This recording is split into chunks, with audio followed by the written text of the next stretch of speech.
The Southern Conference Men's Basketball Conference Tournament, much like the regular season, on any given day, any team can beat another. But ETSU is the most unlikable of all the four remaining participants.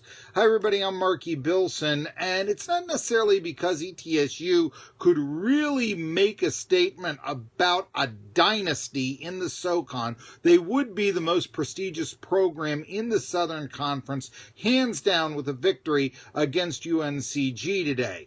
But it's not so much that. It's all about the anthem kneeling, and plus, coming into the tournament on such a cold streak, having lost 5 of 6, there's a feeling that ETSU didn't beat Chattanooga. Chattanooga lost 63-53, what with Malachi Smith and Darius Banks missing the ball game. Now you compare that to UNCG. This is the favorite, yes, and maybe they've been unsympathetic figures historically, but with Isaiah Miller, he's the best NBA prospect the conference has had since Steph Curry. Plus, you're looking at the favorite. This would be the highest seeded team in the NCAAs. And by the way, why'd you play the regular season if your champ isn't going to be making the NCAAs? Well, maybe it's for Mercer because they have the biggest out-of-conference victory this season when back in November they defeated Georgia Tech by 10 points. Yellow Jackets might make March Madness just yet,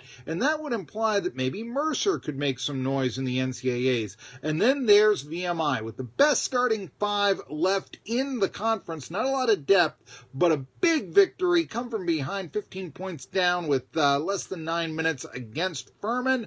VMI could make the NCAAs for the first time since 1977. It is not out of the question. But you look at this game against UNCG for ETSU, and like I said, this game will decide who is the most prestigious program in the Southern Conference going forth, because the winner of this game will then play for the Southern Conference Championship 4 times in 5 years. That will unquestionably determine who the team to beat, program prestige going forward in the conference will be. Secondly, if ETSU wins and if VMI wins, it creates a very delicious matchup. First of all, you'd be having the disciples of 2 very successful former ETSU coaches going at it. Jason Shea, formerly on Steve Forbes' staff, and Dan Earl, who coached under Ed DeChillis at Penn State. Of course, Ed DeChillis revived ETSU basketball at the beginning of the century. So that's a very intriguing matchup, but you know what the real intriguing matchup would be? Oh yeah, the military school against the anthem kneelers and all that implies.